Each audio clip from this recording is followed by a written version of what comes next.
Ya, kita lanjut kuliah ya.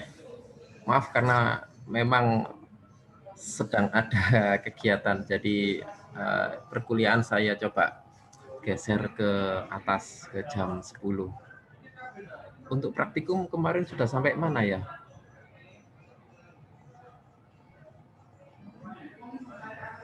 Kemarin sudah praktikum sampai mana, Dik? Untuk apa Enzim, namanya? dokter. Enzim. Iya. Enzim yang pengaruh apa?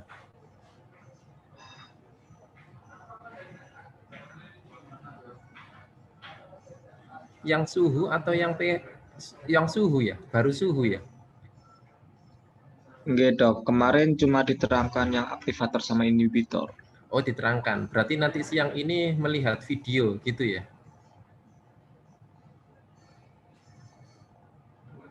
Iya, betul ya? Iya, Dok. Kemarin kan sudah Iya, Dok. diterangkan, diberikan tutorial. Berarti siang ini kalian secara mandiri ya, lihat video proses praktikum aktivator inhibitor ya di aulanya masing-masing ya. Karena sudah kita linkkan, sudah kita tautkan dengan YouTube. Nah, berarti untuk post testnya ya minggu depan kan, Brit. Ya, post test untuk aktivator inhibitor ya. Untuk pertemuan minggu depan, berarti untuk post testnya ya. Oke. Kemudian, ya berarti itu ya. Aktivator inhibitor, siang ini adik-adik bisa untuk lihat video YouTube. Kemudian untuk post test ya di minggu depannya. Oke. Lingga sudah hadir di sini nggak ya? Lingga kemarin ngirim saya nomor kok nggak bisa ya dibuat ngirim ya? Nggih, Dok. Nanti kamu pastikan ya nomormu itu aktif atau enggak ya? Aktif, Dok. Oh, memang sulit kayaknya kalau nomor Bayu, Dok. Oh, terus ya apa? Anu mawon nggih, Dok. Mengke Telkomsel mawon mboten napa. Nomormu kok oke ya. Oke, terima kasih ya. Kita lanjut ya kuliah ya. Jadi kita siang ini kuliah metabolisme asam amino ya menjadi satu serangkaian dengan metabolisme protein. Ya, topiknya memang sedikit ya, tapi apa namanya?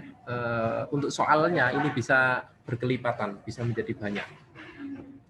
Jadi metabolisme asam amino ini memang memiliki keterkaitan dengan metabolisme protein ya. Karena bagaimanapun yang adik-adik ketahui ya bahwa kalau kita lihat ya, kalau kita review kembali ya, karbohidrat dia itu kan polisakarida kan gitu. Nah, sedangkan monosakaridanya atau bentuk tunggalnya itu adalah glukosa. Adalah monosakarida, di mana salah satu contohnya ada glukosa kan gitu. Ya, yang kemarin telah dipelajari. Kemudian bentuk kompleks dari lemak ya tentunya lemak ya. Jadi lemak itu adalah polimernya, kemudian monomernya atau bentuk tunggalnya itu adalah asam lemak kan gitu. Ya, atau nanti juga ada gliserol.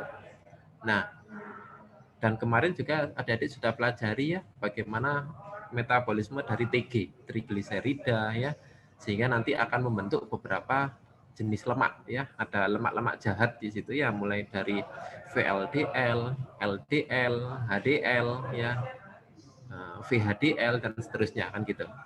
Nah, sekarang adalah protein. Kalau protein itu berarti polimernya ya, bentuk majemuknya. Kalau bentuk tunggal ya berarti nanti terdiri dari asam-asam amino.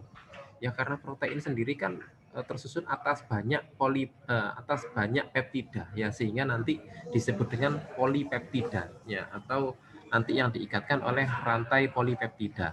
Nah, sedangkan protein tunggal adalah peptida kan gitu ya. Nah, yang itu nanti menyusun asam amino.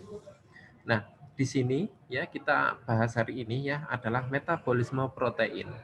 Metabolisme asam amino yang mana dia menjadi salah satu bagian dari metabolisme protein. Nah, ya jadi nanti ya topik pembahasan untuk metabolisme asam amino ya toh ini yang menjadi juga bagian dari metabolisme protein, di mana metabolisme, kalau kita bicara metabolisme ya berarti ada dua proses ya. Ada katabolisme dan anabolisme ya. Katabolisme ini pemecahan ya, anabolisme atau sintesis ya.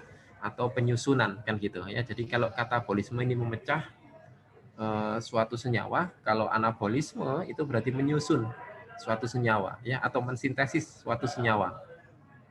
Nah, di mana untuk katabolisme protein ini nanti adik-adik salah satu bagiannya adalah metabolisme asam amino. Ya, jadi metabolisme asam amino ya toh ini nanti terdiri dari katabolisme asam amino ya, pemecahan asam amino ya. Kemudian ada biosintesis asam amino ya, penyusunan asam amino dan ada produk khusus. Ya, nah nanti hari ini kita topiknya sampai sini saja. Nah, untuk minggu depan adalah sintesis protein ya, yaitu terdiri dari 3 tahapan. Ada replikasi ya atau penggandaan ya, kemudian transkripsi ya. Nah, kalau transkripsi ini apa namanya? Pengkopian ya. Nah, sama juga seperti sebenarnya replikasi ya, cuma berbeda ya, berbeda nanti bahasa purin dan pirimidinnya. Dan yang terakhir adalah translasi ya. Kalau translasi penterjemahan. Ya, jadi untuk sintesis protein ini untuk minggu depan. Nah, yang hari ini adalah metabolisme asam amino.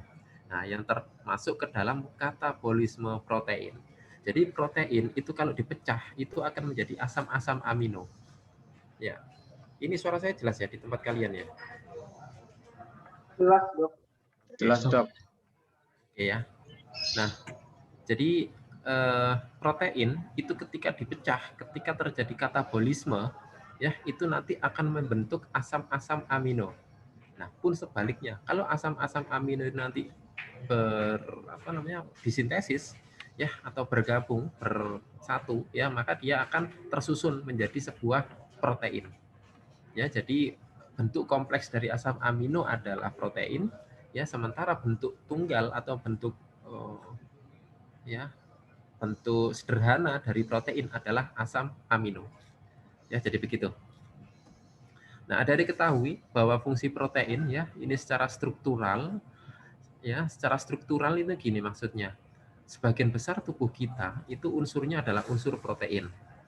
Ya, mulai ya dari rambut ya, kemudian ada kulit ya, mata ya, kuku ya, bahkan bagian yang paling kompleks ya yaitu organ-organ jeroan, darah. Nah, itu adalah unsur yang memiliki sebuah rantai protein. Nah, tentunya ketika adik-adik misalkan ya ada case-case yang berkenaan dengan forensik ya, menemukan rambut ya, menemukan sidik jari. Nah, itu kan tentunya mereka kan nanti akan ada hubungan dengan gen ya, seperti yang adik telah pelajari di biologi molekuler sebelumnya. Nah, tentunya di sini nanti ya secara ya sebagian besar ya struktur tubuh kita itu tersusun atas protein. Ya, rambut pun akan ada protein ya, karena bagaimanapun gen itu nanti adalah bagian terkecil ya dari protein ya. Ya, secara struktural demikian. Ya, kemudian berfungsi sebagai katalitik. Nah, adik tahu mesti ya dengan enzim. Nah, enzim di sini kan dia kan sifatnya kan biokatalisator ya, sebagai katalis. Nah, inilah kenapa ya protein ya ini juga berfungsi sebagai katalitik ya. Jadi dia akan mengkatalis ya atau membantu proses katabolisme ya, pemecahan beberapa ragam senyawa. Nah, di situ ada enzim sebagai contoh. Kemudian ada transport, ya fungsi transport ya di dalam tubuh ya, yaitu proses difusi osmosis, ya pembukaan ion channel pada struktur membran lipid bilayer, ya dan sebagainya, ya mengirimkan ya atau proses sodium potasium pump, ya. Nah itu adalah beberapa transport elektron, ya transport ion yang terdapat pada tubuh, dan itu ternyata juga membutuhkan adanya protein, ya untuk membuka berbagai channel ya, karena itu nanti akan membentuk ligan atau ikatan-ikatan yang menghasilkan sebuah respon terhadap keseimbangan atau sistem transfer di dalam tubuh. Nah, dan yang terakhir selanjutnya yaitu keseimbangan asam basa cairan tubuh ya. Jadi berkat adanya pembukaan channel tadi ya, tentunya akan membuka peluang ya kemungkinan besar tubuh untuk mempertahankan homeostasis ya atau keseimbangan. Nah, di mana di situ asam basa cairan tubuh juga akan dipelihara. Ya, nanti adik-adik kita juga akan belajar ya di fisiologi itu ya ada tadi ya sodium, potasium, pump ya. Nah, itu tentunya adalah sistem pompa ya cairan elektronik ya, sistem-sistem ion yang ada di dalam tubuh. Nah, kapan dinyatakan Na itu harus keluar dari intrasel menuju ekstrasel? Nah, kapan K itu harus masuk ke intrasel dari ekstrasel ya dan sebaliknya. Nah, itu adalah keseimbangan dari dalam tubuh yang itu juga diatur oleh adanya protein. Kemudian sistem pertahanan tubuh. Nah, adik akan pasti tahu ya bahwa keberadaan dari sel darah putih ya, limfosit, monosit itu ya, kemudian ada basofil, eosinofil, neutrofil, dan kemudian yang ini ya, yang sebagai alat untuk rapid ini ya, ada imunoglobulin G ya sama imunoglobulin M ya, sitokin ya, ada sel T ya, sel CD8, CD4, 24 ya, T helper dan sebagainya ya. Nah, itu tentunya adalah bentuk atau protein seluler. Nah, dia ternyata adalah struktur protein ya. Nah, yang berfungsi sebagai pertahanan tubuh atau imunitas di situ. Nah, ya itu fungsi protein selanjutnya. Ya, kemudian pengendalian metabolisme, ada hormon. Nah, beberapa hormon ini adalah dia tersusun atas senyawa protein. Ya, ya kita kasih contoh saja seperti FSH dan LH. Ya, dia adalah struktur glikoprotein. Ya, FSH LH kan memelihara gonad, ya, kelenjar gonad. Nah, itu adalah contoh hormon protein ya. Pun sama seperti growth hormone ya, GH itu juga derivat protein ya, hormon.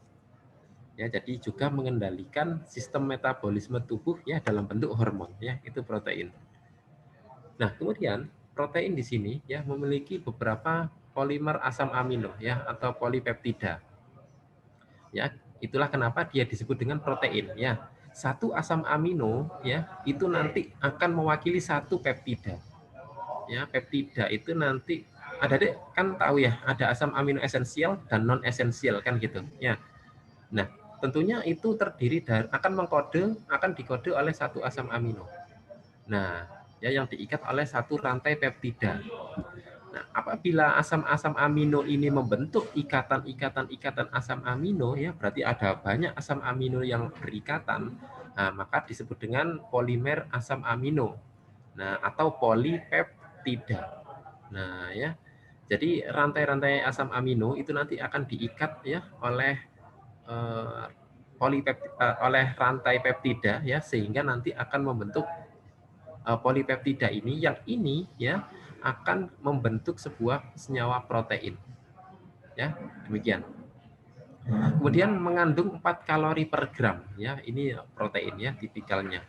Kemudian berat badan 70 kg ya, ini adalah kebutuhan ya, kebutuhan dari seekor makhluk hidup ya, seorang makhluk hidup juga ya. Ketika dia dengan bobot 70 kg, maka kurang lebih 45 gram protein yang berkualitas ya, yang bermutu ini yang dibutuhkan oleh tubuh ya per hari. Nah, sebagai bentuk nitrogen balance. Ya, nanti kita akan ketahui ya, karena nitrogen balance itu sangat diperlukan. Jangan sampai nitrogen itu melebihi atau kekurangan. Ya, karena di situ nanti akan ada ciri patologis apabila nitrogen itu tidak balance. Ya, oleh karena itu adik-adik kalau misalkan cek lab ya darah gitu misalkan, nah di situ kan dilihat tuh ya berapa kadar kreatinin ya, bun ya, blood urea nitrogen dan sebagainya ya, yang itu akan mengindikasikan ya apakah nitrogen masih dalam kondisi balance atau tidak ya. Kemudian banyaknya protein dapat disintesis oleh tubuh. Nah, beberapa memang harus tersedia dalam jumlah yang cukup. Nah, ya maksudnya di sini tentunya adalah asam amino yang non esensial. Ya, karena asam amino yang non esensial dia sudah mampu dibentuk oleh tubuh. Nah, sementara asam amino yang esensial ya, dia harus didapatkan dari makanan ya, dari luar, dari asupan nutrisi. Itu kalau asam amino yang esensial ya. Essence-nya berarti dia memiliki isi. Nah, itu terdapat pada makanan ya, sumber makanan ya yang harus dikonsumsi oleh tubuh.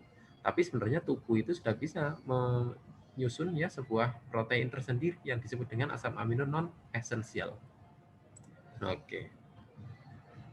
Ya, kemudian ini dia ya, protein tidak diserap. Ya, jadi tubuh ya melalui fili-fili intestinal, fili-fili usus halus ini tidak dapat ya mengabsorpsi protein. Nah, protein hanya dapat diabsorpsi dalam bentuk asam amino, dalam bentuk tunggal.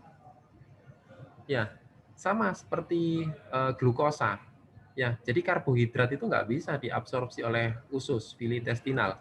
Fili intestinal hanya bisa mengabsorpsi glukosa, ya struktur tunggalnya kan gitu. Nah, sementara dalam bentuk kompleks ya tentunya akan dideposit ya baik di liver ya maupun di otot dalam bentuk glikogen ya gula kompleks kan gitu. Nah, sementara untuk usus ini hanya bisa menyerap struktur tunggal ya struktur yang sangat sederhana yaitu asam amino glukosa ya jadi protein nggak bisa diserap ya harus dirubah dalam struktur asam amino dahulu. Nah, oleh karena itu ya protein ini nanti bisa menjadi asam amino ya ini kalau tunggal atau kalau ganda ya ini berarti dipeptida kan gitu ya.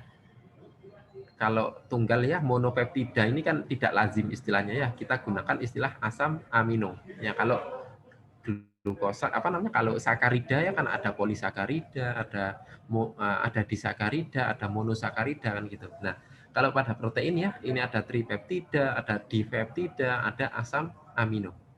Ya. Kemudian enzim-enzim pencernaan yaitu contohnya protease ya, dia yang akan mencerna protein ya.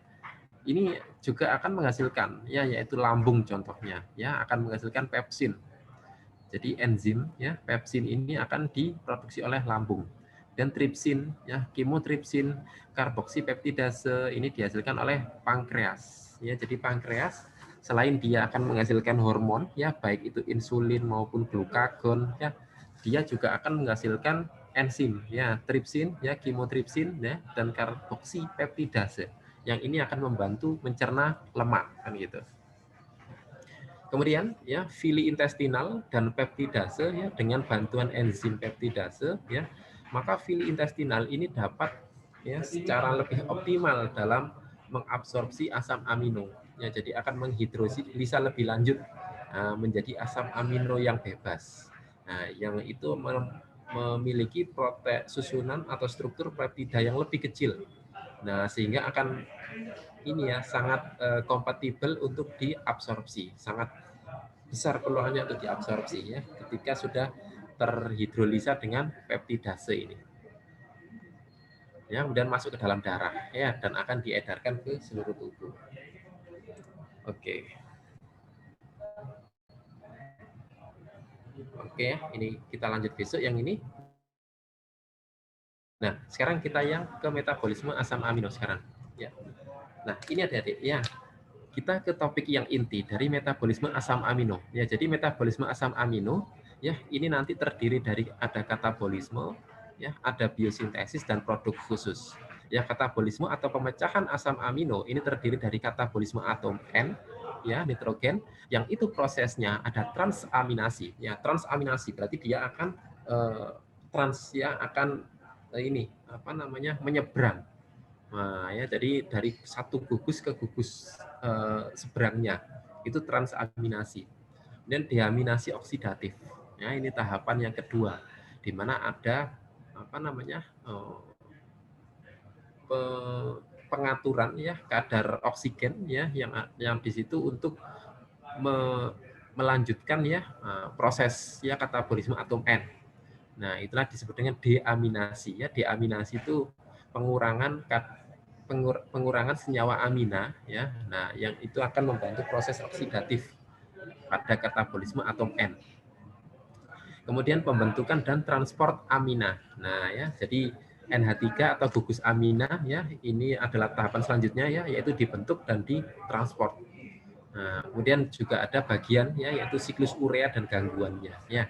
Jadi ada ada 3 tahapan ini ya, transaminasi, deaminasi oksidatif dan transport amina.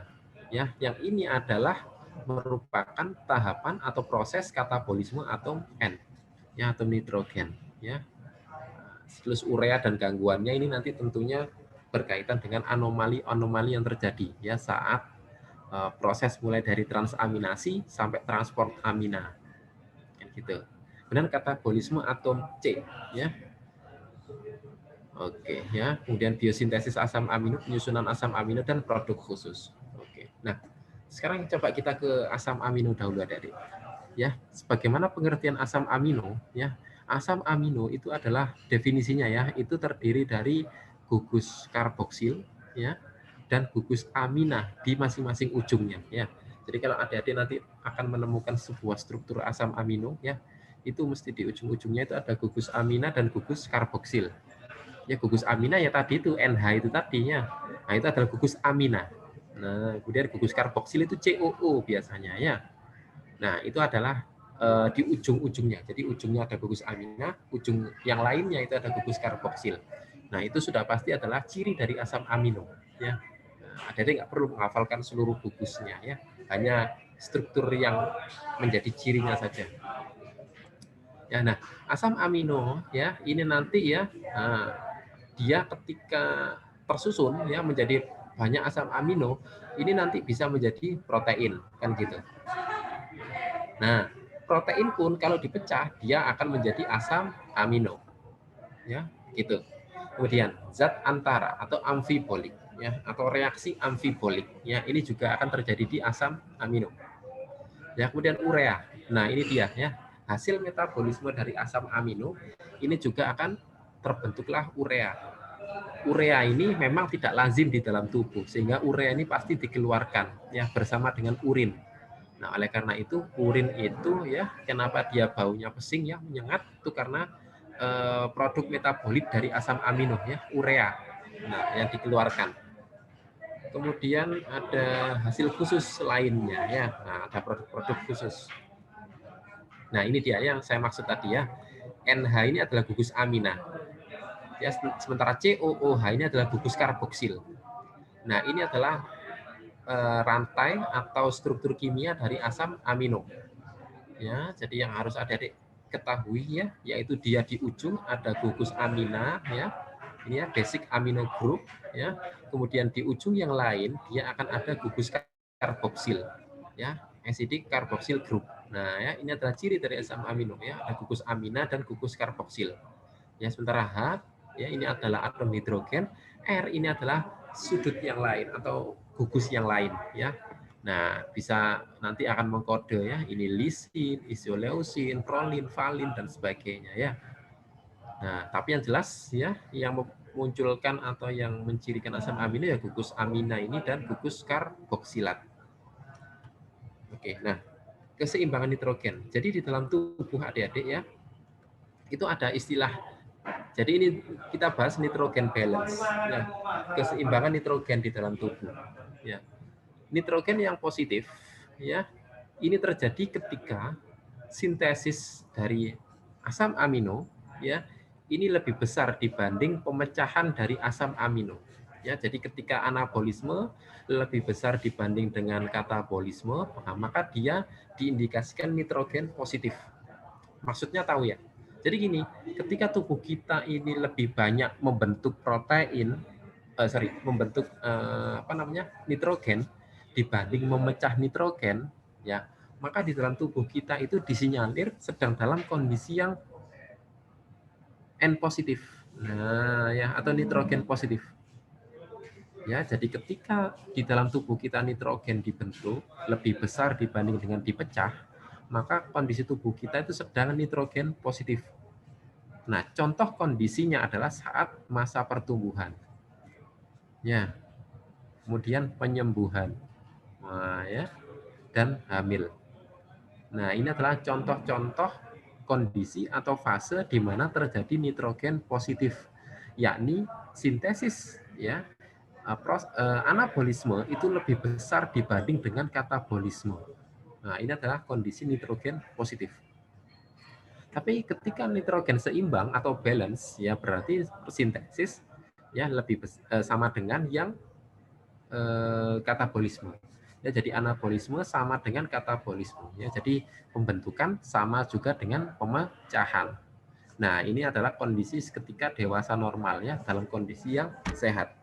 Ya, ini adalah kondisi nitrogen balance. ya, di mana sintesis dan katabolisme ini seimbang. Bagaimana ketika dengan kondisi nitrogen yang negatif? Ini ketika anabolisme atau sintesis ini lebih kecil dibanding pemecahan. Jadi pemecahannya lebih banyak dilakukan dibanding menyusun. Nah, ini kondisi nitrogen negatif, kondisinya itu kelaparan, sakit. Nah, dari kan ketahui ya, kalau orang kelaparan atau orang sakit itu kan mesti kurus ya. Nah, itu karena dia pemecahannya lebih besar dibanding penyusunan. Nah, ya, inilah kenapa diindikasikan sebagai kondisi nitrogen negatif. Ya, saat pemecahan itu lebih besar dibanding dengan penyusunan, ya. Dan itu kondisinya saat kelaparan, saat sakit. Oke. Ya, ini kondisi ketika nitrogen balance. Ya, memang nitrogen positif dan seimbang ini yang seharusnya terjadi. Nah, ya. Oleh karena itu ya, ketika kondisi sakit itu kan pesan orang dulu kan disuruh banyak makan kan gitu ya. Nah, karena biar nanti ini kan kondisi tubuh kan katabolisme kan sedang tinggi.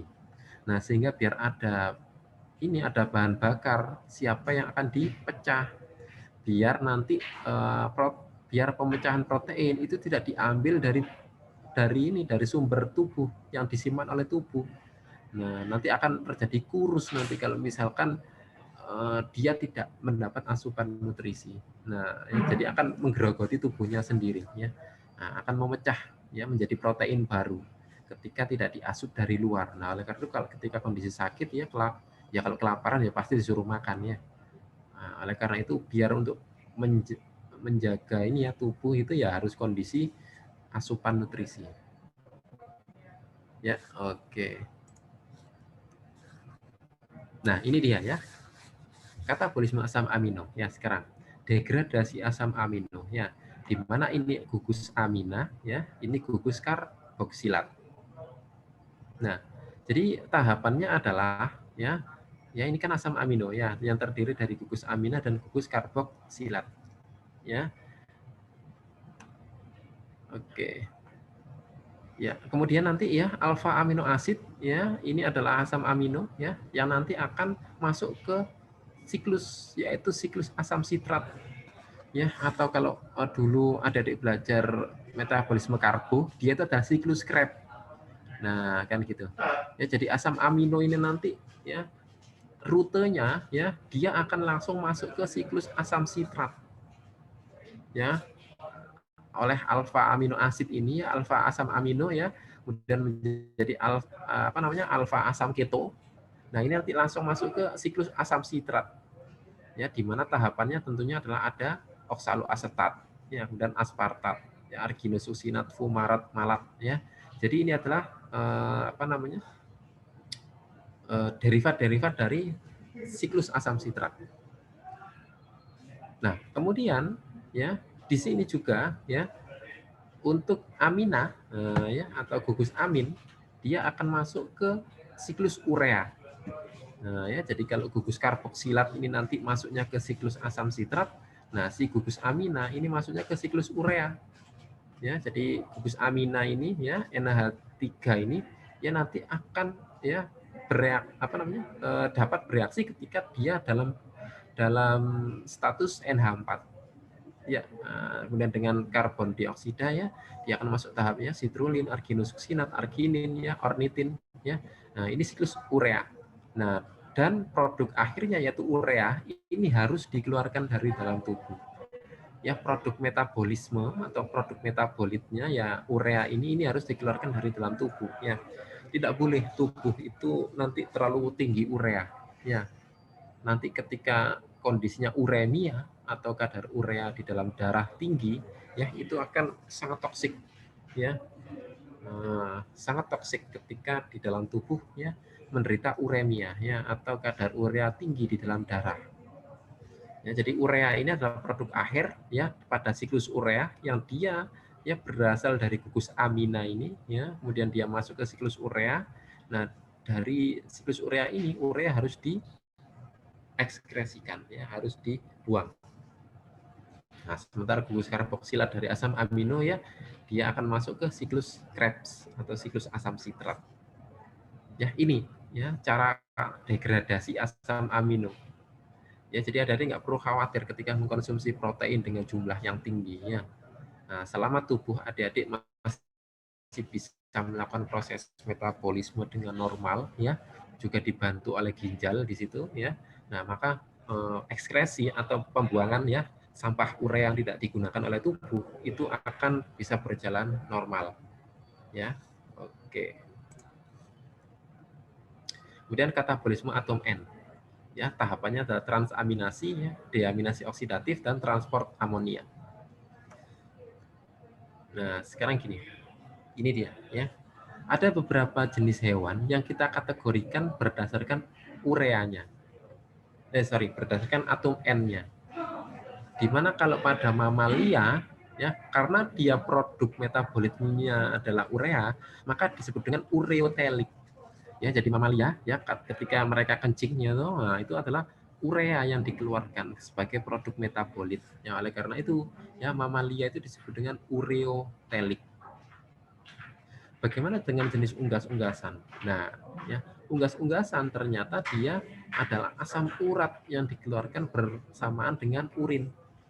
Nah, sehingga jenis-jenis unggas ya ini masuk ke dalam urikotelik. Ya, jadi kalau mamalia itu ureotelik, ya kalau unggas itu urikotelik. Ya karena metabolitnya yang paling tinggi ya dari hasil katabolisme atom N itu adalah asam urat.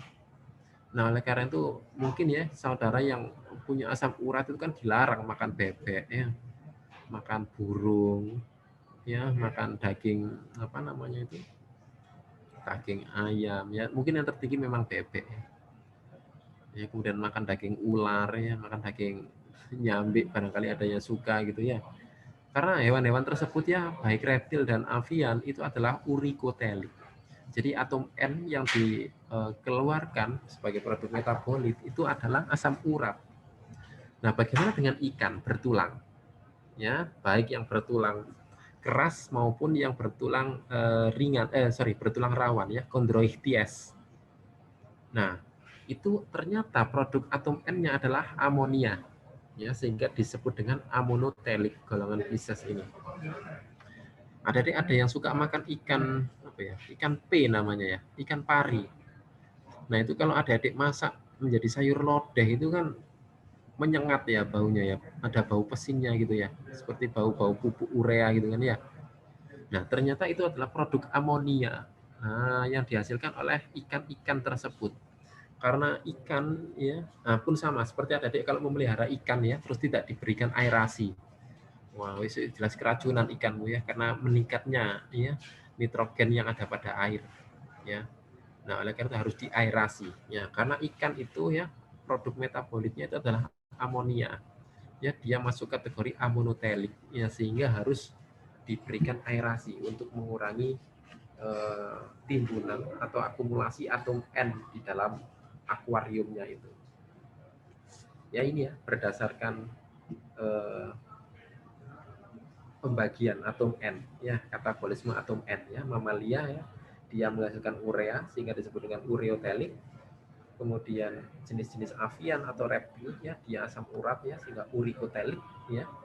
Nah, kemudian untuk ikan yang bertulang ya toh, karena dia menghasilkan amonia maka disebut dengan amonotelik ya. Saya nyolokin ke ini ke charger dulu.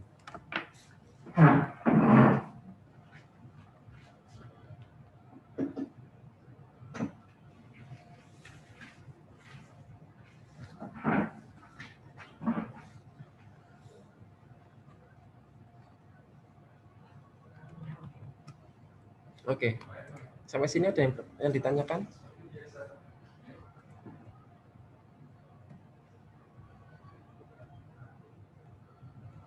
Halo, ada yang tanyakan sampai di sini? Sementara belum ada, Dok.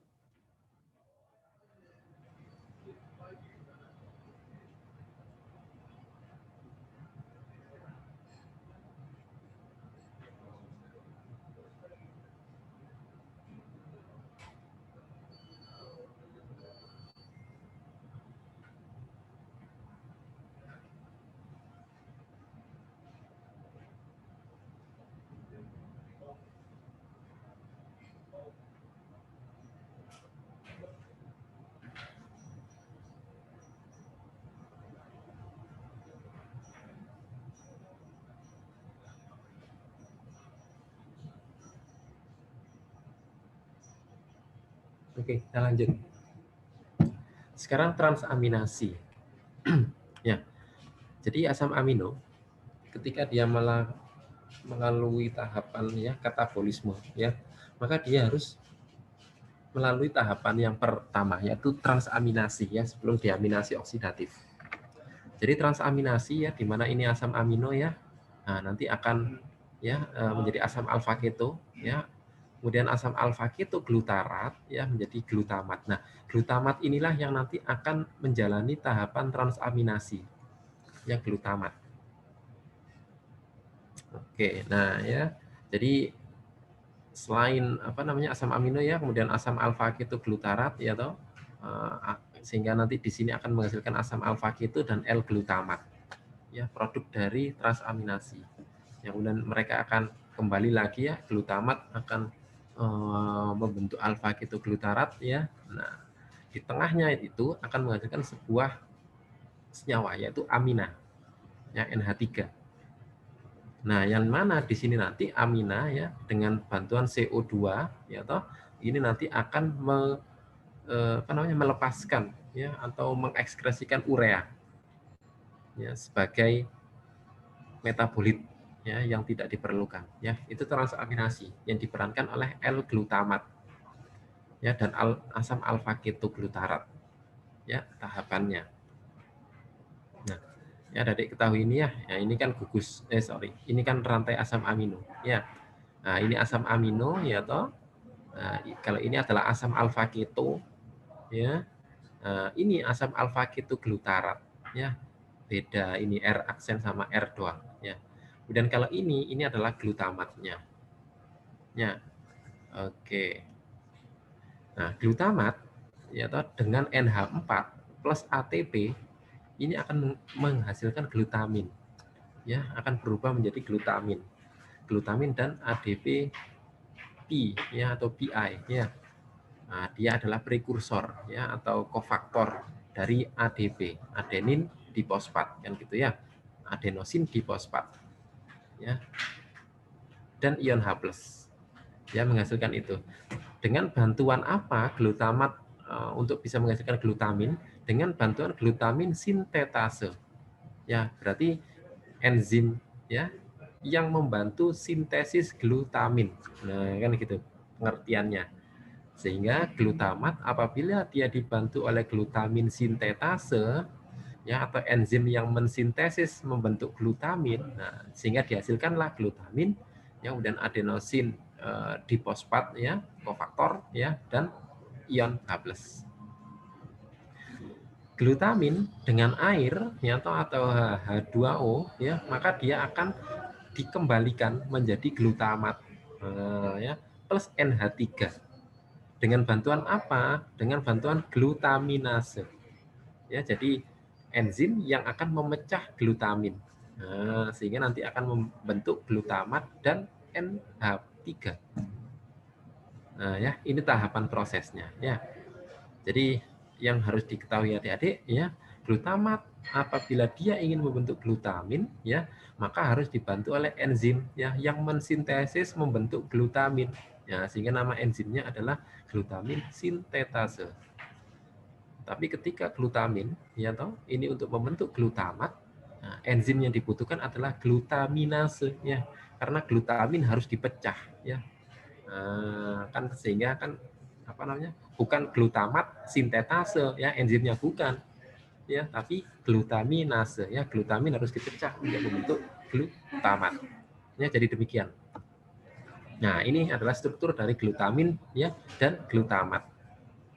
Oke ya, ini dia ya, letak perbedaan ada di gugus aminanya ini ya toh glutamin. Kalau glutamat gugus hidroksil ya OH ya. Ya, ini NH ini gugus amin ya, OH ini gugus karboksil. Hidroksil ya. Oke ya, ini perbedaan ya, yang lainnya sama ya, glutamin dan glutamat. Ya, bedanya ada amin dan hidroksilnya ini. Oke.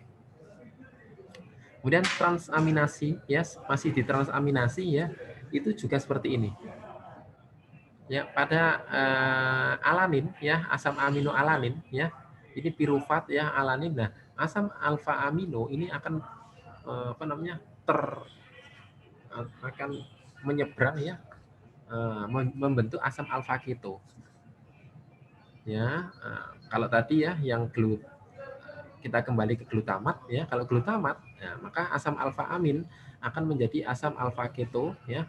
Nah, yang di sini alfa keto glutarat ya menjadi glutamat. Ya, kalau di sini ya asam alfa amin, alfa keto ya, pirufat akan diubah menjadi alanin. Ya, ini tahapan transaminasi yang terjadi pada asam amino alanin ya dibanding asam amino glutamat. Oke. Ya, pembentukan urea. Nah, sekarang tahapan yang kedua yaitu deaminasi oksidatif. Ya, jadi tahapan eliminasi gugus amina ya. Nah, yang terjadi ya untuk juga nanti ya sebagai bentuk oksidatif ya, membentuk oksida bebas. Ya, yaitu tahapannya adalah NADP ya di sini. Nah, ya atau dia nanti adalah glutamat ya. Nah, dia akan diubah menjadi alfa ketoglutarat ya plus NADPI tadi ya dan H+. Nah, ini ketika NH3 ini yang dieliminir atau yang dihilangkan ya sehingga glutamat ini ya menjadi alfa ketoglutarat. Ya, glutamat plus NADP plus ya.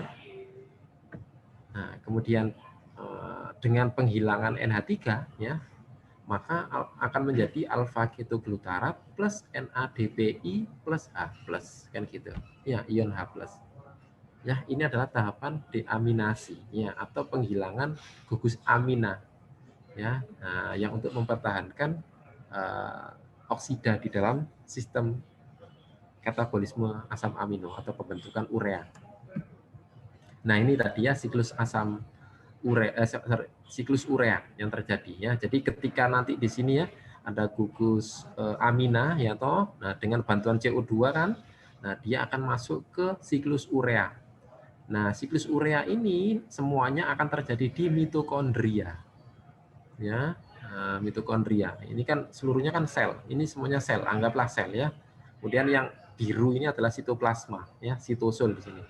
Nah, ini adalah mitokondrianya. Nah, struktur atau proses tahapan siklus urea itu terjadi di mitokondria. Nah, di mitokondria nanti asitrulin menjadi aspartat, arginosuksinat, ya fumarat, arginin, ornitin. Nah, di sepanjang siklus ini urea akan dikeluarkan atau diekskresikan ya karena urea tidak diperlukan, tidak dibutuhkan di sini. Oke ya. Nah, ya itu pembentukan urea ya. Setelah tahapan dari transaminasi dan deaminasi oksidatif. Oke. Nah, beberapa jenis gangguan ya pada siklus urea ya toh. Nah, ini ada beberapa macam ya. Oke ya, ada tipe ya, ada defisiensi enzim. Nah, jadi apa namanya? Gangguan sistem atau siklus urea ya, urea cycle apa defisiensi ya UCD ya.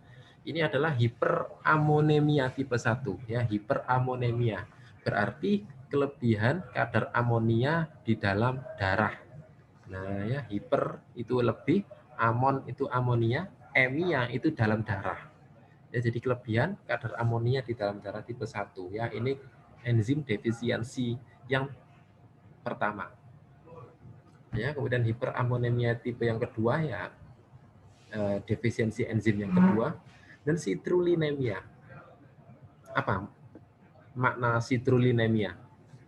Ada yang bisa menjawab artinya citrullinemia itu apa?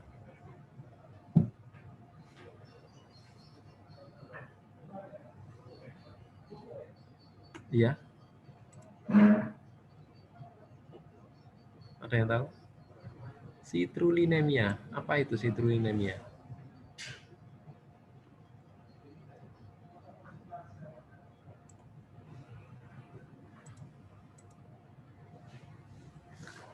Ada yang tahu? Citrullinemia? Citrullinemia itu adalah kadar citrulin tinggi. Kok tinggi? Kadar citrulin di dalam darahnya itu citrullinemia. Ya, asam amino citrulin. Emia itu darah. Sama seperti anemia. Anemia itu berarti tidak. Ya, berarti kekurangan darah. Anemia ya, kekurangan darah. Tapi kalau hiperemia berarti melubernya ya jumlah darah itu hiperemia ya atau perdarahan. Nah, kalau anemia itu kekurangan darah.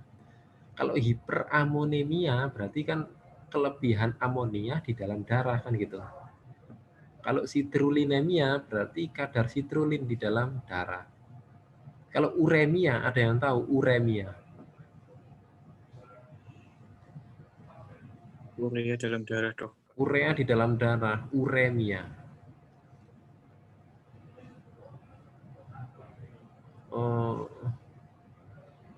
Nah, kalau ini arginino suksinat asid urea. Apa maksudnya?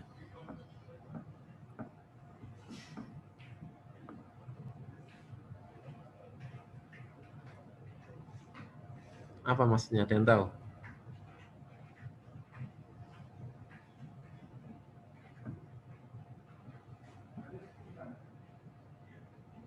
Ada yang tahu? Kalau belakangnya bukan emia, ya, kalau belakangnya itu emia itu darah, ya. Tapi kalau urea berarti di dalam urin. Nah, ya contohnya apa? Hemoglobin urea. Nah, berarti kan ada kadar hemoglobin atau ditemukan hemoglobin di dalam urin kan gitu. Glukos urea, apa makna glukos urea?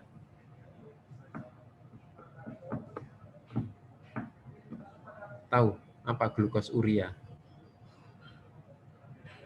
Glukosa dalam urin. Glukosa dalam urin.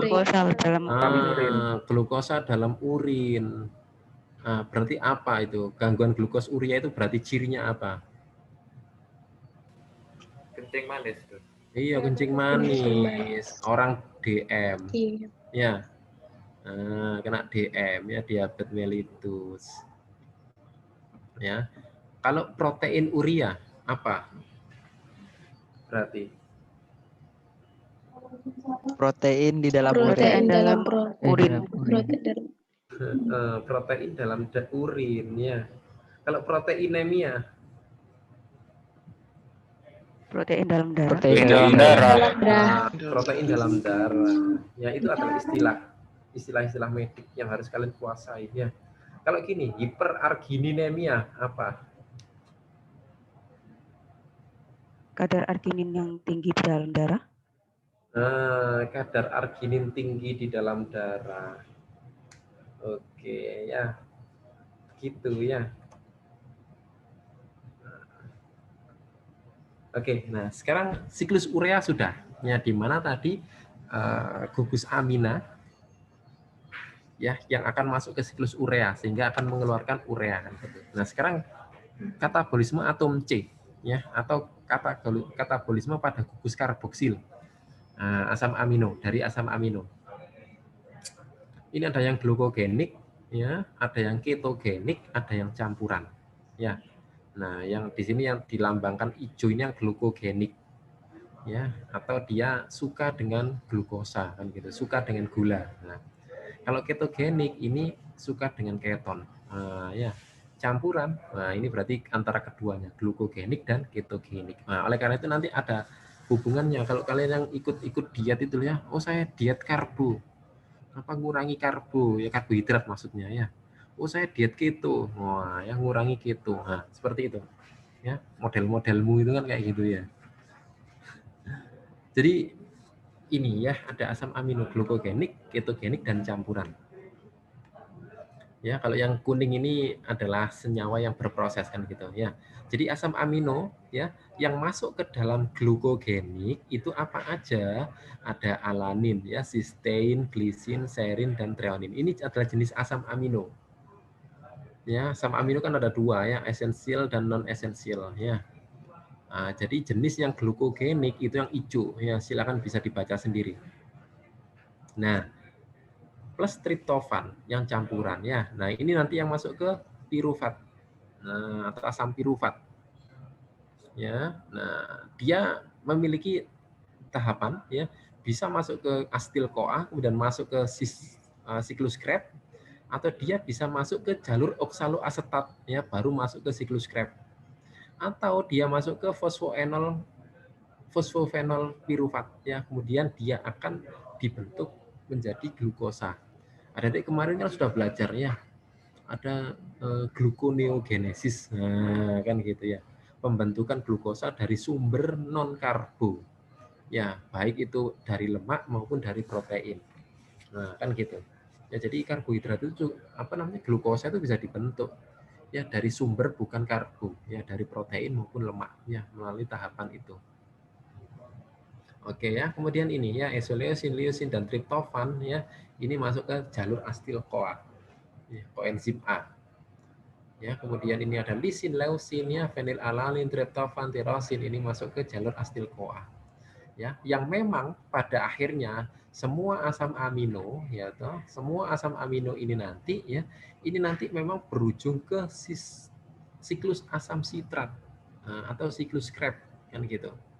Ya, jadi kalau kemarin adik-adik belajar tentang metabolisme karbohidrat itu kan dimulai dari yang pertama glikolisis kan gitu ya.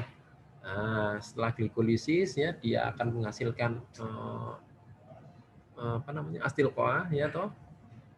Kemudian dia akan masuk ke jalur pirufat ya, kan gitu ya, jalur asam pirufat. Nah, dari jalur asam pirufat dia masuk ke jalur sistem siklus asam sitrat atau siklus Krebs. Nah, siklus Krebs nanti ada transfer elektron ya, menghasilkan sekitar 36 ATP kan gitu. Nah, itu kalau metabolisme glukosa, ya, metabolisme karbohidrat. Nah, kalau protein ini juga sama, nanti dia juga akan masuk ke jalur sistem siklus asam sitrat karena protein ya, karena asam amino ini memiliki atom karboksil, ya, gugus karboksilat. Ya, jadi dia masuk nanti ke sistem siklus asam sitrat, ya. Nah, dengan grafik yang seperti ini ya. Jadi semua asam amino ini nanti ya masuknya ke setiap bagian ya dari sistem siklus asam sitrat ini. Oke. Ya. Nah, ini dia ya. Ini juga tabel yang tadinya. Nah, ini memang untuk mempermudah adik-adik menghafal ya.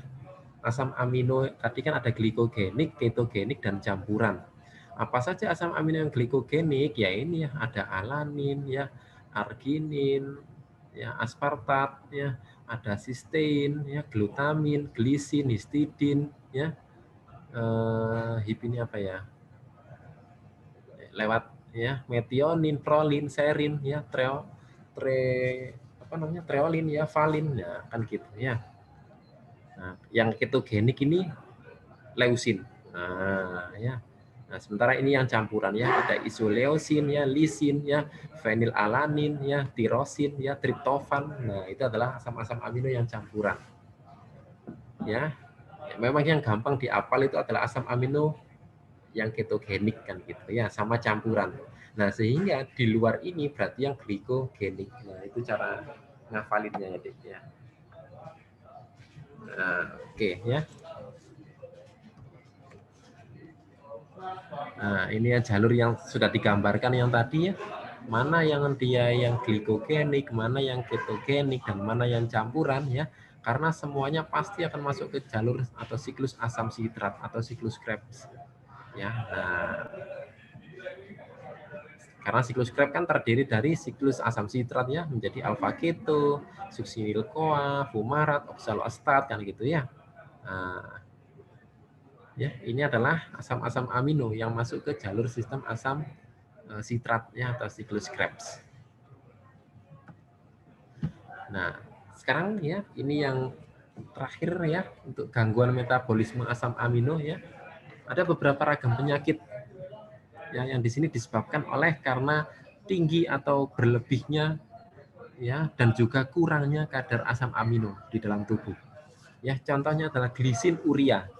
Adik-adik tahu apa arti glisin uria berarti? Ayo sebutkan.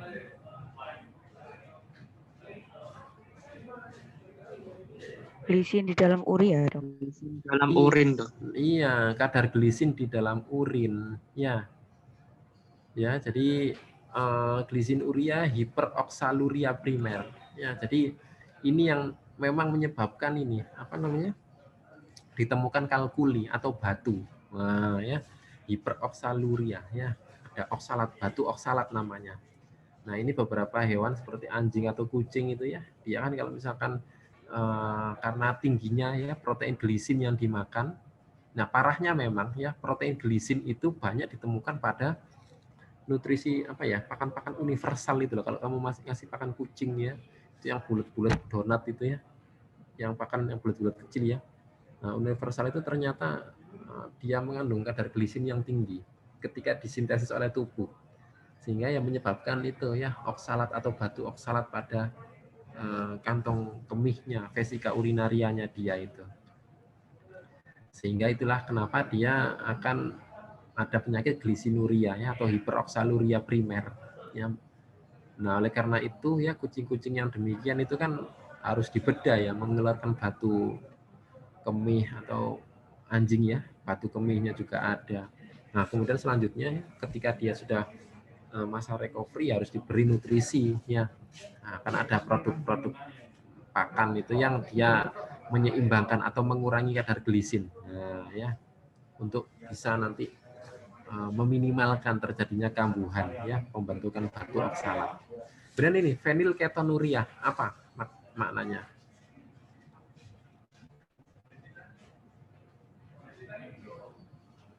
Ada yang tahu? Fenilalanin di dalam urin.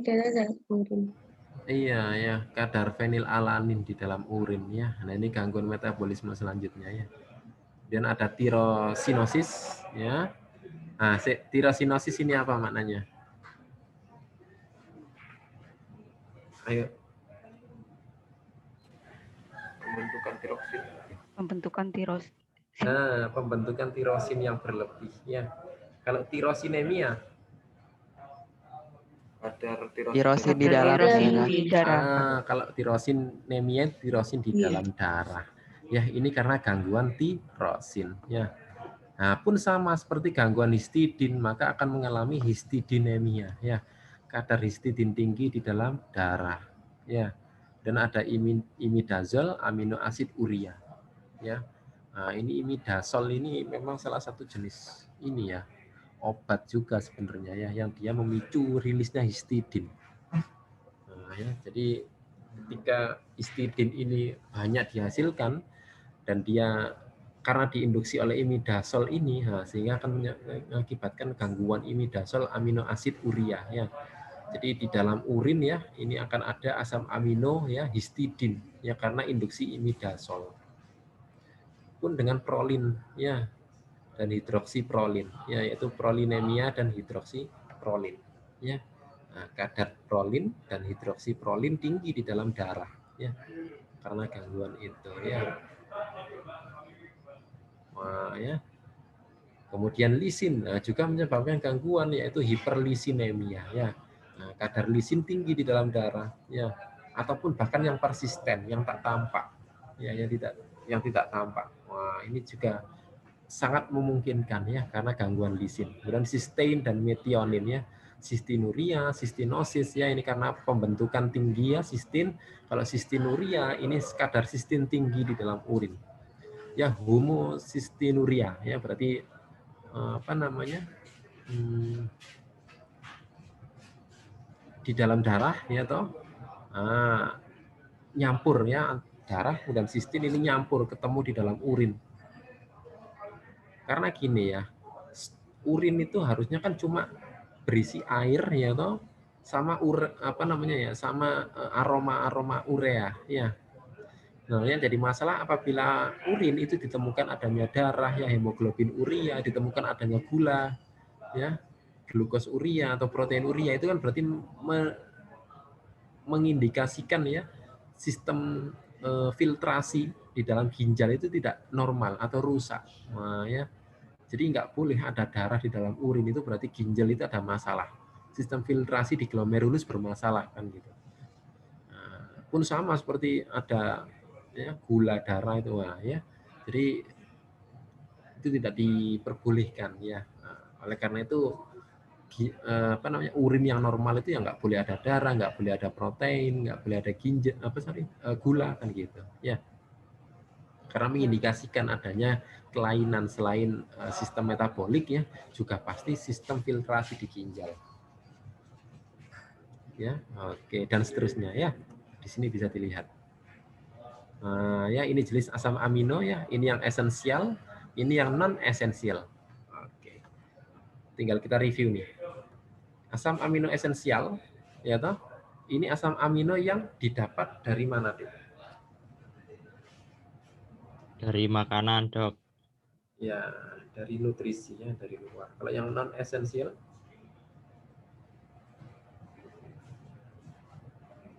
bagaimana dengan asam amino yang non esensial?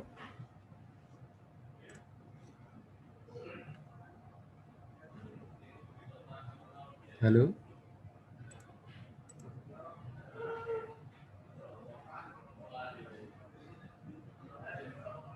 Oh iya, presensi praktikum ya.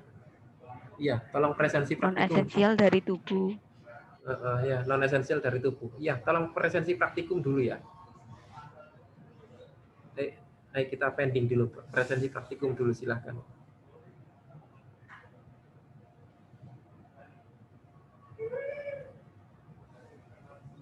Ya, silakan presensi praktikum dulu deh.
Oke, sudah selesai presensi?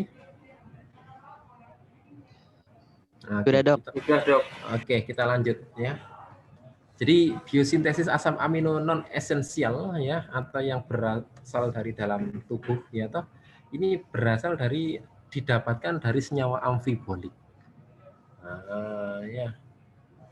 Jadi alfa ketoglutarat ya menjadi glutamat ya. Jadi glutamat ya, glutamin ya. Ini merupakan asam-asam amino esensial yang sudah ada di dalam tubuh ya.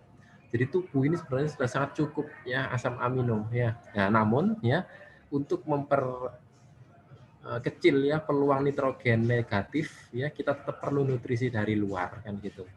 Nah, sehingga dengan adanya nitrogen balance ya yang didapat dari nutrisi luar ya ini akan bisa mempertahankan keseimbangan tubuh ya. Nah, namun pada dasarnya ya glutamat dan glutamin ini sudah cukup ya sebagai asam amino non esensial yang di dalam tubuh ya dari senyawa amfibolik ya. Jadi alfa ketoglutarat tadi ya saat proses transaminasi kemudian deaminasi oksidatif ini kan membentuk glutamat. Nah, kan gitu ya. Saya review. Ketika menyusun glutamat, yang menyusun glutamat dari glutamin, enzim apa yang dibutuhkan? Masih ingat nggak? Kalau perlu jangan melihat PPT. Ayo, enzim apa yang dibutuhkan ya agar glutamin membentuk glutamat? Izin menjawab, Dok. Apa? Glutamin sintetase. Glutamin sintetase. Ada nggak glutamat sintetase?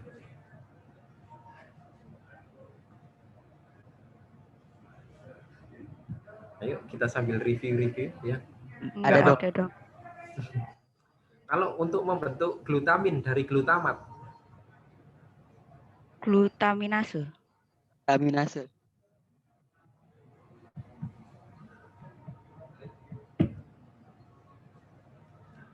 saya ulangi lagi ya. Kalau mau membentuk glutamat dari glutamin, jadi bahannya adalah glutamin nih. Kemudian dia akan menghasilkan glutamat. Enzim apa yang dibutuhkan? Glutaminase. Glutaminase. Kalau membentuk glutamin, bahannya dari glutamat, enzim apa yang dibutuhkan? Glutamat sintetase. Ya, itu. Nah, kemudian asam pirufat, ya, ini membentuk alanin. Nah, ya, jadi dari senyawa amfibolik. Ya, kemudian ada oxaloacetat, ya, membentuk aspartat. Ya. Kemudian aspartat juga akan berlanjut membentuk aspargin, ya, asparagin, ya. Kemudian fosfogliserat ini membentuk serin. Ya, kolin, ya, atau asam gioksilat ini akan membentuk glisin. Nah, kalau yang ini biosintesis asam amino non esensial, ya, dari asam amino non esensial yang lainnya. Nah, ini tadi ya, glutamat ini juga bisa menghasilkan prolin dan hidroksiprolin. Serin ya juga bisa menghasilkan glisin. Nah, ya, jadi ini produk-produk khususnya yang didapatkan ya. Kemudian biosintesis asam amino non esensial ya dari asam amino non esensial ya, metionin ditambah serin ini akan menghasilkan sistein ya. Fenilalanin ya menghasilkan tirosin ya, lisin menghasilkan hidroksilisin ya. Jadi ini hanya untuk diketahui ya. Memang kalau ingin dihafalkan lebih bagus memang ya. Nah, tapi adik-adik hanya sekedar untuk mengetahui pun itu sudah cukup. Nah, ya ini beberapa hal yang menjadi produk khususnya. Jadi glisin adik-adik ya, ini adalah dapat menghasilkan produknya khusus yaitu heme. Apa itu heme? Ada yang tahu? Apa itu heme? Ada yang tahu? Heme itu darah. Ya, sintesis purin. Nah, ini juga dari glisin ya. Glutathione ya. Nah, glutathione ini terutama adalah enzim ini apa nama stres. Nah, ini nanti yang menjadi antioksidan ya. Jadi kok antioksidan, sorry, indikator oksidan ya. Indikator oksidan itu yang menjadi parameter stres ya, glutathione peroksidase ya. Nah, itu yang mengindikasikan adanya stres dari seekor hewan ya. Asam glikoholat ini juga nanti dihasilkan oleh glisin ya. Kreatinin, nah ini dihasilkan oleh glisin ya. Metionin, nah ini memberikan donor gugusan metil, nah, produk khususnya. Nah, kemudian arginin, nah, selain glisin ya, arginin ini juga bisa membentuk kreatinin. Nah, oleh karena itu normalitas dari ginjal itu juga dilihat ya ketika adik lihat ya hasil lab gitu kan ada bun dan kreatinin ya. Bun itu kan blood urea nitrogen. Kalau kreatinin ya itu adalah kadar kreatinin memangnya. Yang itu mengindikasikan ginjal itu masih sehat atau tidak. Nah, kalau liver itu kan berarti kan SGPT, SGOT ya, GGT yang gitu. Ya, enzimnya yang diukur. Ya. Dan histidin ya akan menghasilkan produk khusus histamin. Histamin ini adik-adik terutama saat adik-adik mengalami alergi. Ya gatal misalkan ya, nah itu histamin yang keluar, yang rilis. Nah oleh karena itu ketika adik mengalami gatal itu jangan malah digaruk, karena itu akan memunculkan produksi histamin yang berlebih. Nah sehingga kan istilah orang Jawa kan keroken, nah, ya. Jadi bentol-bentolnya itu kan akan berpindah, ya akan menyebar kan gitu. Ya jangan digaruk, cukup digosok saja ya. Digosok itu ya beda ya, gosok dengan garuk ya. Kalau garuk kan dengan jemari kan gini, kalau gosok kan hanya diginikan ya. Nah itu adalah histamin ya, karena dia akan rilis ketika tahapan alergi. Ya, triptofan ya, serotonin dan melatonin ya. Kemudian ada fenilalanin ya, menghasilkan melanin, adrenalin ya, noradrenalin ini adalah hormon-hormon yang memicu ini ya, peningkatan kardiovaskuler dan jantung ya. Nah, kemudian tiroksin ini hormon pertumbuhannya. Jadi asam amino ini ya, fenilalanin dan asam amino tirosin ya. Ini yang akan memicu ya peningkatan kinerja jantung dan kelenjar tiroksin, hormon tiroksin. Kemudian glutamat ya, ini GABA, gamma aminobutyric acid. Ini adalah salah satu neurotransmitter selain asetilkolin ya. Jadi glutamat itu bisa menghasilkan produk khusus yaitu GABA. Ya, gamma aminobutyric acid. Oke, sampai sini ya. Coba saya review dari awal. Ya. Apa saja tahapan sintesis asam amino? Yang pertama, ada yang bisa jawab? Silakan diketik namanya di chat. NIM-nya di chat. Ya, sama yang tadi yang jawab tadi tolong. Apa tahapan dari sintesis asam amino? Yang kedua.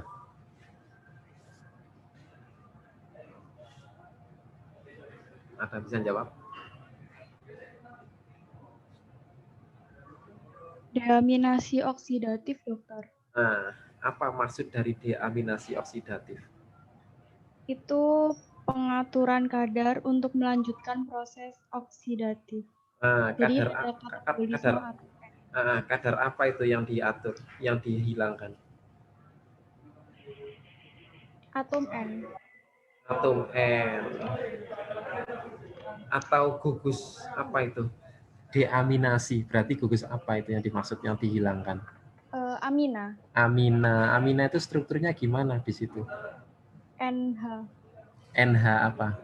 NH Ainun Najib. NH berapa?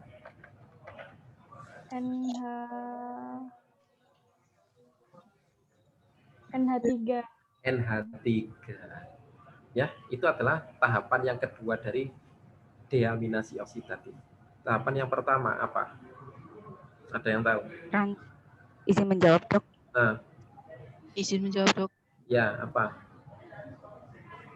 Transaminasi. Oke, transaminasi keduanya. Nah, sekarang siapa yang melakukan senyawa apa yang mengalami transaminasi di situ?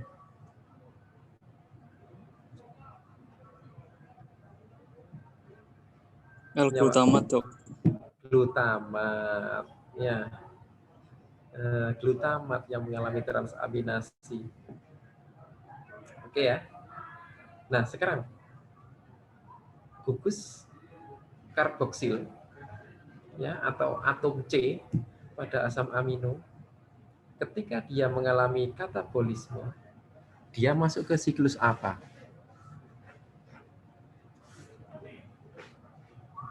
Ada yang tahu? Izin menjawab, Izin Dok. menjawab, Dok.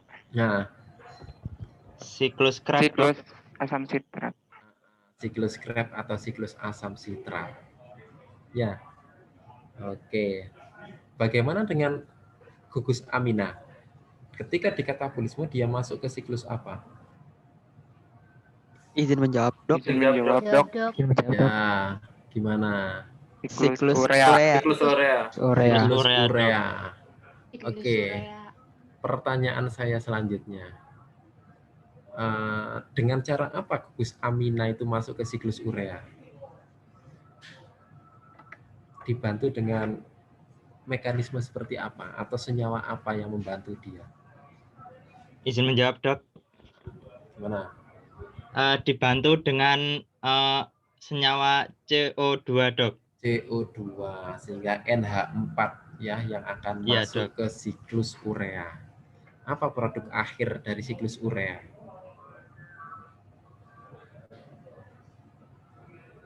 Ada yang tahu? Halo? Menjadi urea, Dok. Urea. Iya. Urea jadi urea, Dok. Iya, Urea, dong. Dok. Menjadi urea otomatis. Ya.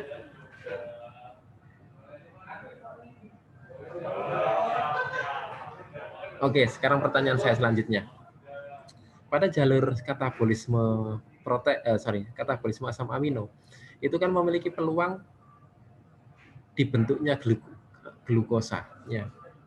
Peluang akan dibentuk glukosa melalui jalur mana? Asam amino akan dibentuk menjadi glukosa baru. Ayo jawab. Melalui jalur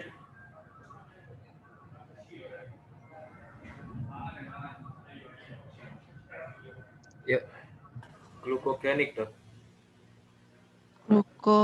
Gluconeogenesis yang pakai atom C, Dok. Gluconeogenesis, ya. Tapi asam-asam aminonya adalah asam-asam amino yang glukogenik, kan gitu ya. Glukogenik aja. Apakah glukogenik aja ya?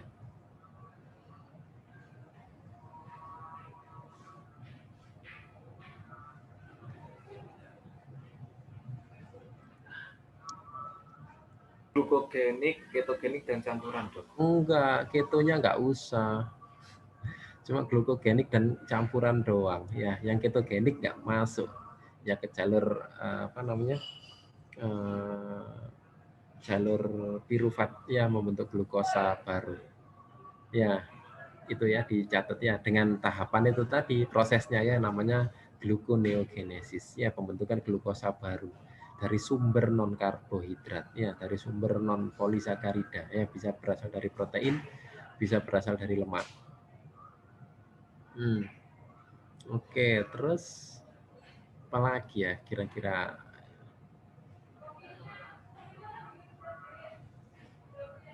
Sudah kayaknya ya. Mungkin kurang lebih itu kalau ujian ya pertanyaannya ya. Nah, kalau ini sih mestinya ya. Nah ini loh maksud saya ya.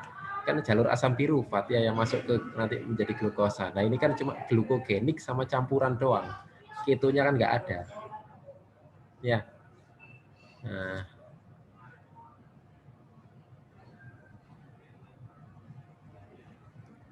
Oke.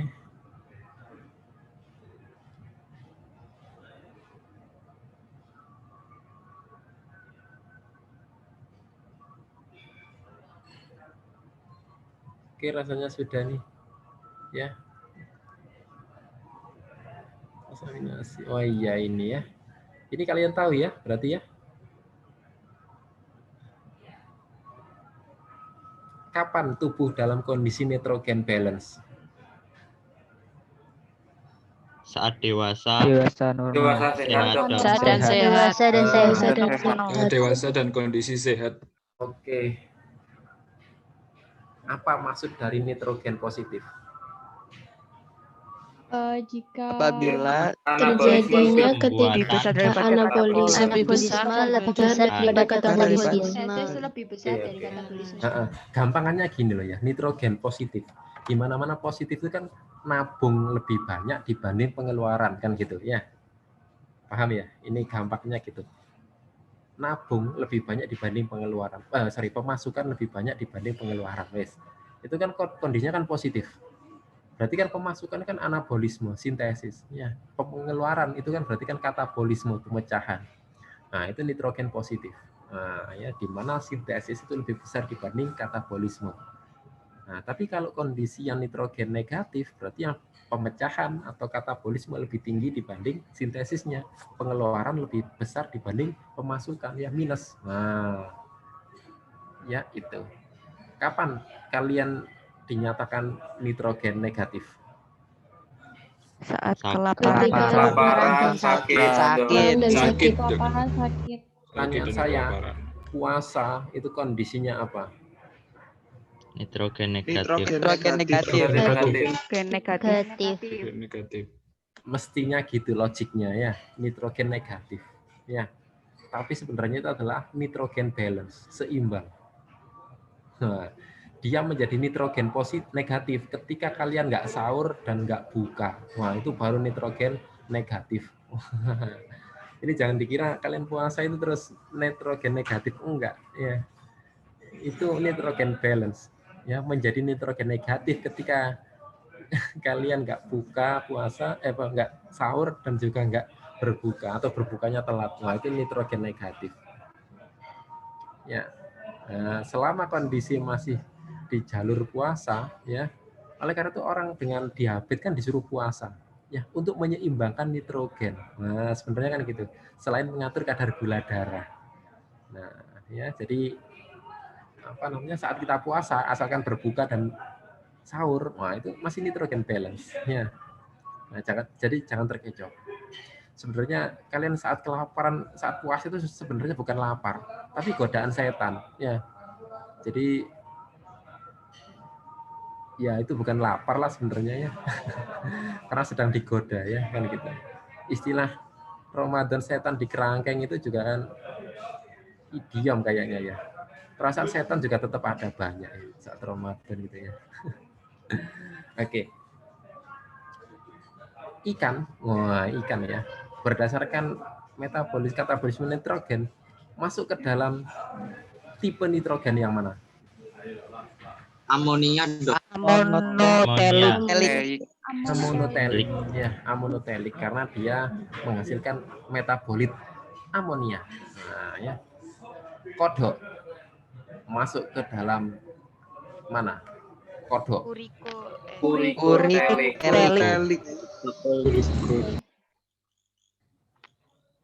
Kodok itu urikotelik ya? Urikotelik itu bukannya cuma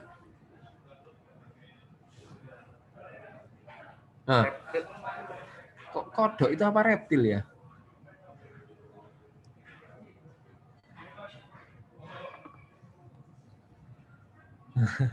Ya reptil itu kan hewan-hewan melata ya, ular ya, kura-kura, buaya, cicak kan gitu ya. Itu urikotelik ya. Nah, dan juga plus burung ya kan gitu ya, unggas-unggasan ya. Kemudian kalau mamalia yang hewan menyusui itu ya ureotelik ya, urea. Nah, sekarang yang belum tercantum di sini kodok. Kodok itu masuk amfibolik, apa? Dok. Amfibolik, Dok. Amfibolik. Amfibolik itu apa tuh? Oh, mbok kira amfibi, amfibolik gitu ya. Ngawur ya nih. Senyawa amfibolik lah, senyawa amfibi lah berarti. Enggak, Rek. Ayo, apa artinya amfibolik ayo?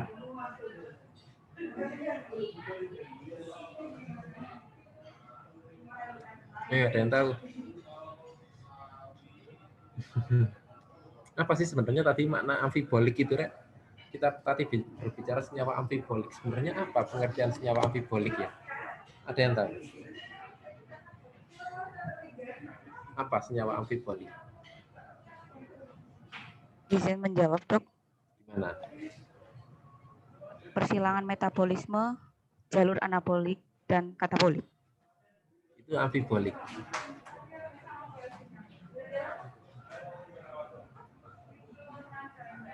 Apa? Ada arti yang lain? Wis bener sih sebenarnya.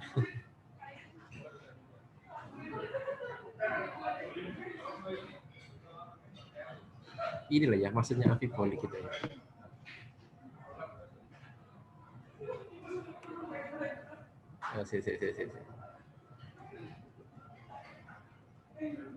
Nah, ini adalah jalur amfibolik. Wah, ya. Ya, di mana ada ya, apa namanya? Ada dua jalur. Ya, yang di situ nanti memiliki peluang untuk adanya ini, apa namanya? Dia bisa bertukar ya, atau berpindah. Ya. Atau tadi yang pengertiannya adalah irisan ya, yang terjadi saat senyawa itu memasuki tahapan anabolik maupun katabolik. Nah, ya itu amfibolik. Ya berarti dia berada di dua proses. Ya amfibolik, ya mirip ya amfibi ya, hidup di dua alam. Ya amfibolik berarti dia masuk tahapan dua proses ya, anabolisme dan katabolisme. Nah, kita kembali ke kodok. Berdasarkan pembentukan N-nya, ya dia masuk ke mana? Ureotelik ya, Dok.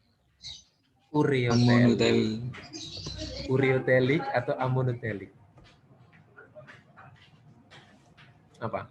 Ureo, Dok. Yang benar Ureotelik. adalah ureotelik. Ya. Tambahi aja reptil, amfibi, kok ureotelik. Mamalia, amfibi ya, ureotelik ya. Oke, ya tambahi aja di situ. Nggak apa-apa. Oke, rasanya sudah. Ada lagi yang tanyakan kira-kira?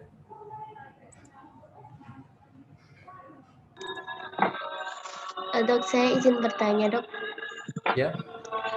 Kan tadi awal tuh bilang nggak apa-apa kita kalau konsumsi protein banyak gitu loh, Dok. Nah, itu tapi kalau misal kita jadi muncul alergi, itu kenapa, Dok? Apa karena metabolisme tidak sempurna atau gimana, Dok? Betul. Ya, jadi setiap orang, setiap hewan itu memiliki alergi yang berbeda-beda. Ya, memiliki respon alergi yang berbeda-beda. Ya. Bisa jadi alergi si A dan si B itu berbeda, kan mesti beda-beda, kan nggak sama. Ya. Bakat alerginya kan beda-beda. Nah, oleh karena itu, sebenarnya alergi itu kan disebabkan karena tubuh kita ini kan terdiri dari struktur protein juga ya. Dan ada protein yang tidak disenangi oleh tubuh kita. Nah, gampangan menjelaskan awamnya gitu. Ya, jadi ada yang intoleran dari tubuh kita. Ada protein yang dia itu tidak diterima, ya, intoleran ya, berarti tidak ditoleransi kan gitu oleh tubuh kita. Sehingga itu yang nanti mengakibatkan alergi. Ya, bisa jadi saya alergi udang misalkan ya, kamu udang nggak alergi, kamu alerginya telur misalkan kan gitu ya. Sehingga ketika makan telur itu langsung muntah kan gitu ya. Nah, oleh karena itu respon alergi tubuh itu kan segera apa yang masuk itu segera dikeluarkan dalam bentuk apapun, bisa bersin, bisa batuk ya, bisa apa itu namanya muntah, atau bisa gatal-gatal kan gitu. Nah, itu adalah cara tubuh untuk mengeluarkan alergi, untuk merespon alergi. Nah, karena ada protein yang tidak diterima, tidak ditoleransi oleh tubuh. Nah, itu memang setiap orang individu bakatnya beda-beda. Nah, oleh karena itu harus dicek ke lab, kira-kira saya ini alerginya apa aja. Itu nanti kan muncul asam amino apa yang tidak ditoleransi oleh tubuhmu. Nah, sehingga bahan makanan ya, yang mengandung asam amino yang intoleran tersebut ya jangan dimakan. Karena mesti tubuhmu akan menolak kan gitu. Nah, sebenarnya bisa dilatih orang alergi, bisa ya. Misalkan yang alergi telur gitu ya.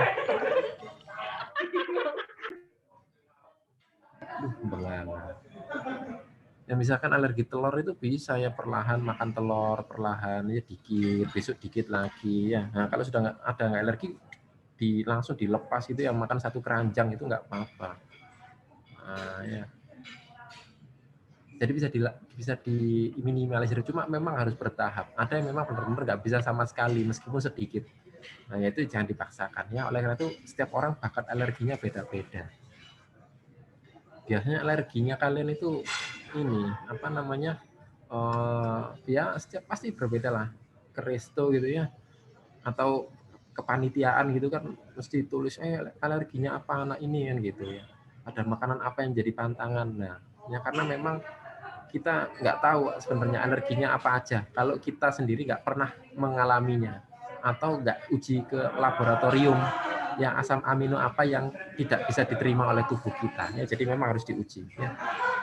Alerginya apa saja yang tidak diperkenankan untuk dikonsumsi ya. Protein yang banyak silakan dikonsumsi, tapi jangan yang menyebabkan alergi ya. Kalau alergi seafood ya jangan makan seafood yang banyak ya, makan aja ya, ikan-ikanan air darat kan gitu ya, air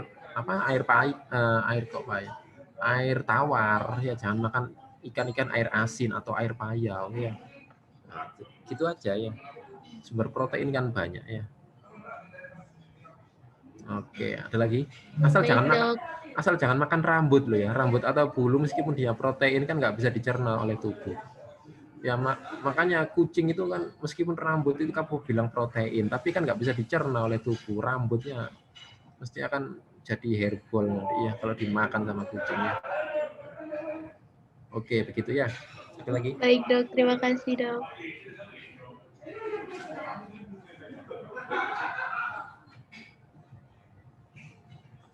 Monggo. Ada lagi? Lingga tadi anu ya, tolong dikasih nomor yang bener ya, yang aktif ya. Oke, yang tadi jawab jangan lupa ketik di chat ya, nanti biar saya bisa tracking itunya, rekamannya. Saya masih belum sempat upload ya, sorry ya. Jadi mungkin akan saya rapel aja nanti ya pada minggu ke-5 atau minggu ke-6 nanti rekamannya ya.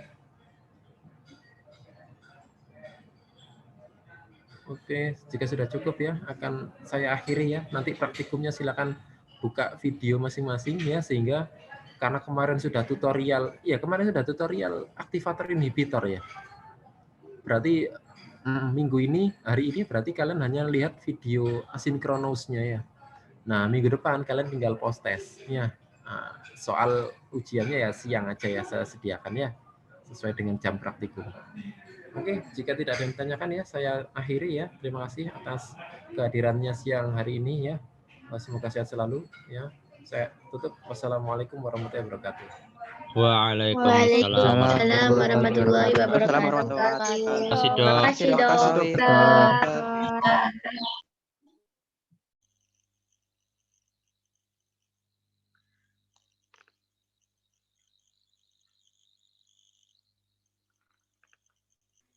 Mulai semuanya.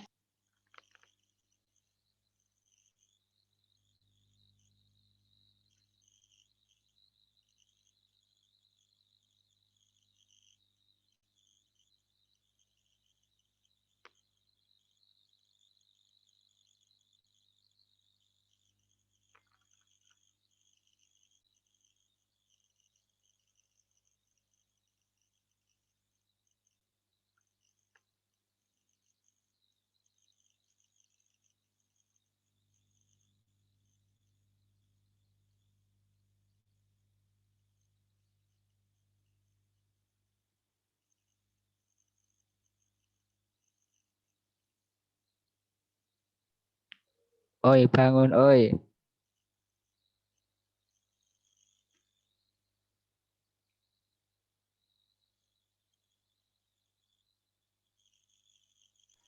Aku ingin tahu siapa saja yang tidur ya. Tes. Suaraku kedengeran sekarang. Enggak. Dengaran. Dengerin. Oke, sip. Ya Ariel nih fix. Ariel tidur ini ya. Ariel telat ya tadi.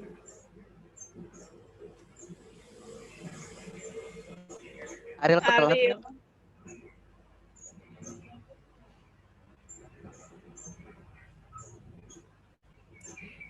Babi.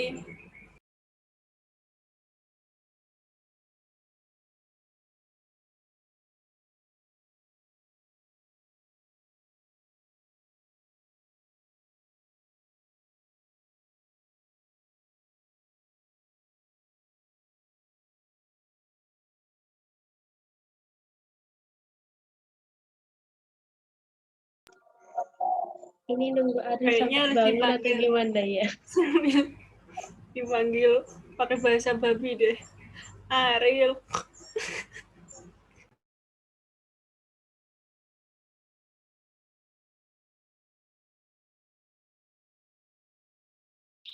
Gimana ini? Gigiku hitam dong. Ariel bangun woi. Babi bangun, Bi. Ariel.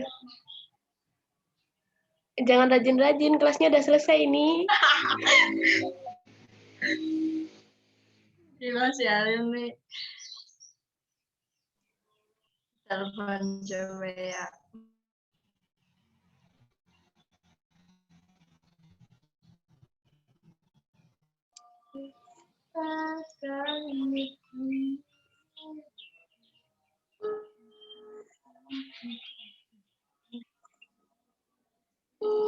Kamu telepon pakai apa? Aku pakai nomor.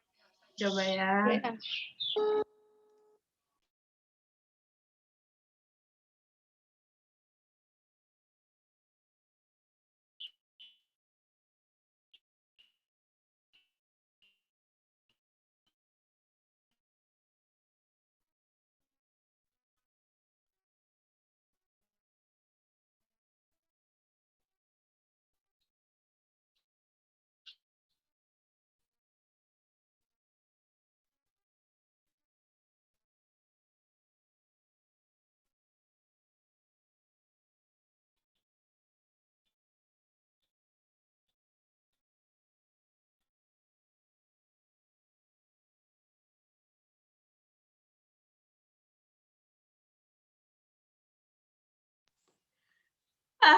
Lagi nonton dia anjir.